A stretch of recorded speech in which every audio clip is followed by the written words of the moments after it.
All right, what's going on, everyone? It's Wednesday, March 30th, and you're listening to The Hustle Daily Show.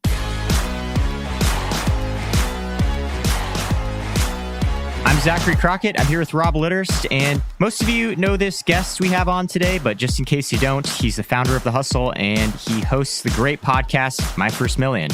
Sam Parr, good to have you back with us again. Was I on episode 1? You were on the very first episode we ever did. We're like 30 days in? Yeah, we'll have you on every 30th episode. How about that? All right, I'll take it.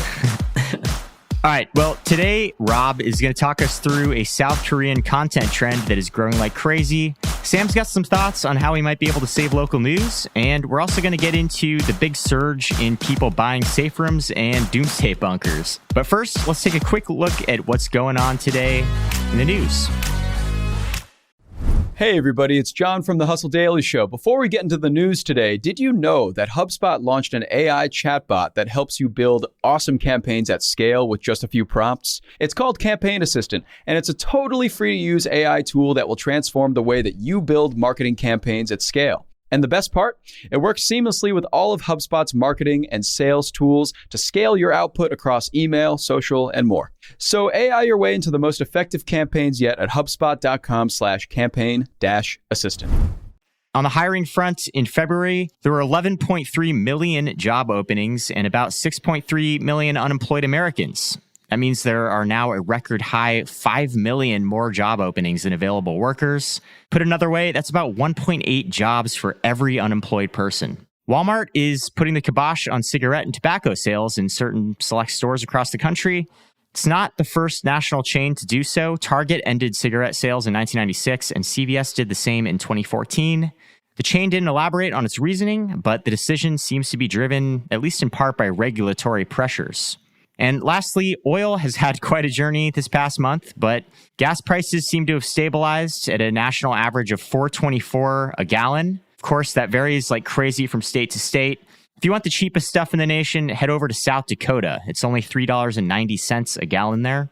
And if you want to torture yourself, come and visit me out in California. I paid $6.20 a gallon yesterday to fill up my Honda Civic. Oh my God. Yikes. Let's get into stories here. And Rob, let's start with you. This is kind of an interesting trend. I hadn't heard of this before, but there's something taking South Korea by storm, and it's starting to spread outside of the country to other places. You want to fill us in on what Webtoons are?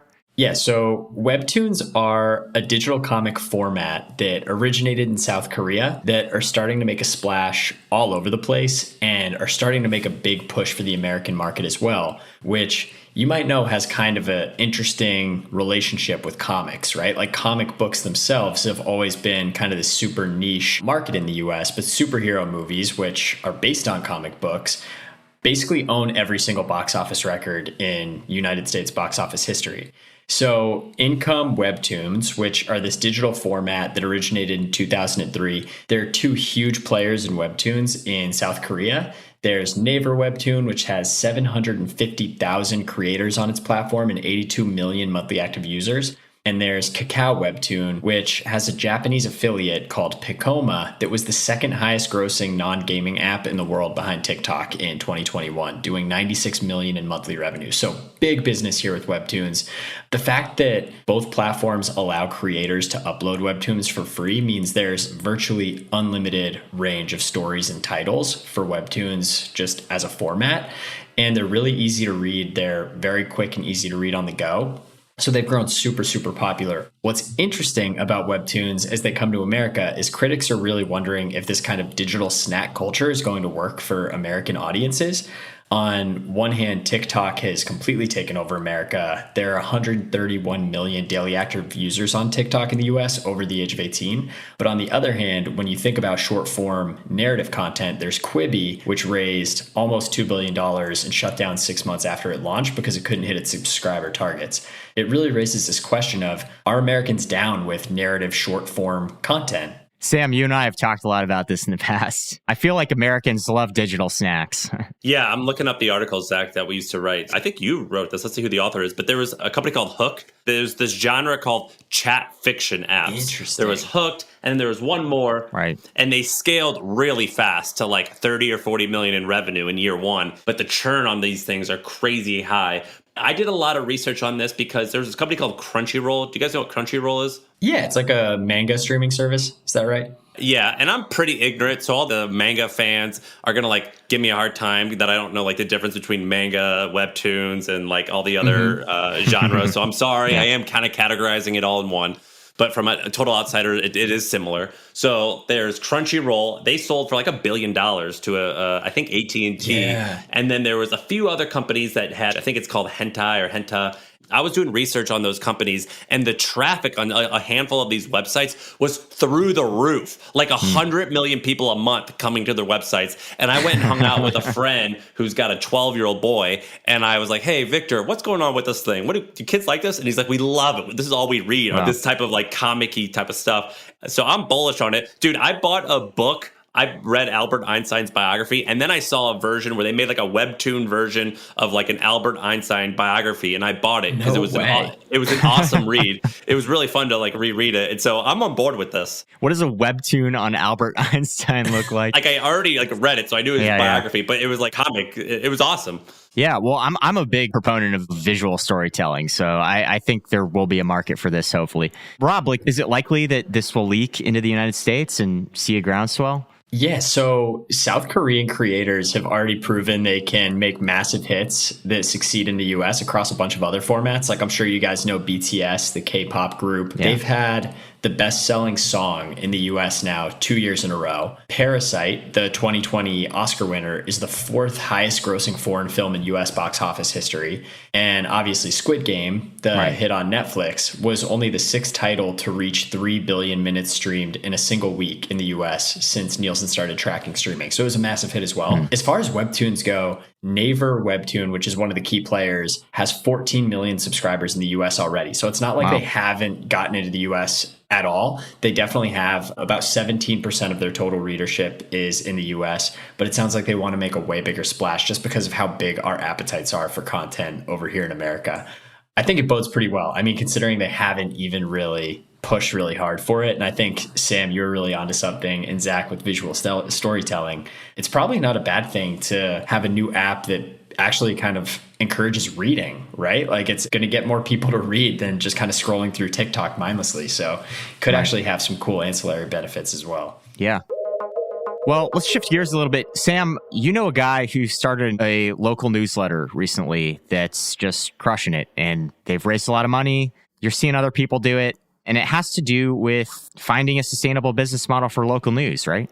Yeah, basically, I've got a love-hate relationship with media. I love it because it's so fun to do. I think it's good for the world. I hate it because oftentimes it's not a good business. And the one thing that I love happens to be the worst business, which is local news. And I've been really curious about how to solve this problem. And at The Hustle, we have like 2 million subscribers now. But if you really wanted to overwork someone, you could kind of run that with 2 people, I think. You guys did it. Like basically 2 people could do it. You're going to work your ass off. And there's a lot of people who are now doing that with local newsletters. And I find that to be incredibly fascinating. And I'm going to give you a few examples. There's this guy named Andrew Wilkinson I'm friends with. He's an entrepreneur. He lives in Victoria, Canada, which is right outside Vancouver. It's like a small town. And he created this thing called Capital Daily. And now he's got a company called Overstory Media, which owns Capital Daily. That's the Victoria version. Now they're doing it in a bunch of different cities throughout Canada. My friend Nathan Barry is doing it in Boise, Idaho. And he's got like 10,000 subscribers. So this is hyper-localized news. Hyper-localized. But here's what they do. They basically do what The Hustle did. And a lot of them have reached out to me, and that's why I know about it. But they just said, look, what if we just had 2 local reporters in Boise and some of these like 2nd, 3rd, 4th, 5th tier cities, not the New York, not San Francisco, not LA. And we only had 2 people on staff. Let's say that's $70,000 a year per person. So $140,000. And then we had a local hub that was like your growth, your marketing, your accounting for all these hubs. And it's kind of interesting. I think this is the way to do it. You just have a small ass team of 2 or 3 people, and you're just on the ground doing this. And local news, it has not worked. Tim Armstrong, who's the guy who was the CEO, I believe, of AOL, and a bunch of other like relatively smart and like for sure rich people have tried to solve this problem. None of them have figured it out. Do you remember Hoodline? That was in San Francisco. The reason they couldn't figure it out was they didn't do newsletters. They did blogs. And blogs are impossible to run with a small staff because you need more content in order to get more page views. Right. A lot of people listening to this podcast probably know Axios as like a business, somewhat political blog. It's pretty great. They have this new arm called Axios Local, and it's only like a year and a half old. They already have 700,000 subscribers across 14 cities, and that made around $5 million in ad revenue. And now they're also doing subscriptions. My point in bringing all this up is I'm paying attention to these local newsletters, and I think it's awesome. I think it's totally great. And I think there actually might be some really cool stuff that comes out of this. The only downside is I think it's just going to take a long time. So when it comes to using newsletters as a more sustainable business model for local news, what is the advertising model there? Are these like hyper-localized advertisers in the newsletters? That's the downside, which is I bet each market can only do like $500,000 to $1 million in revenue. So at The Hustle, we had a couple deals that were like close to $1 million.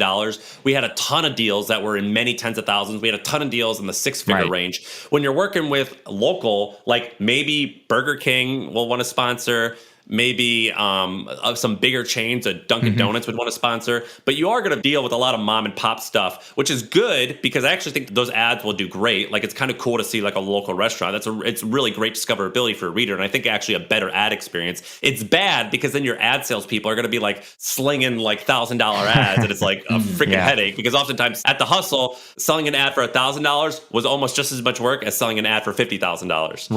Right. But I like having local ads. I enjoy that. I subscribe to Axios Local Austin, and I get like a pizza place or something, and it's kind of cool. Ben Thompson from Stratechery has been talking about this forever, just how like in like small localized markets, not that much happens and you just don't need a ton of reporters. And so if you can staff it with a couple of people like you're talking about, Sam, and really just cover the bigger stuff that like needs to be reported and obviously like draw a little bit of attention to some local businesses, it seems like it could definitely work. It seems like one of the issues is that a lot of these local papers and like local media outlets are just kind of overstaffed. They're way overstaffed and their websites suck. Yeah. There's two reasons why this is going to work. One, newsletters are just better because it's two people can reach an infinite amount. So let me ask you guys this, Zach and Rob. Of course, you had Juliet, you had Trung, you had more help, but is there a world where you two could have run The Hustle? Let's say that you were paid like a huge sum, so it was like you were willing to grind. Could two people have done that and reached 2 million people a day?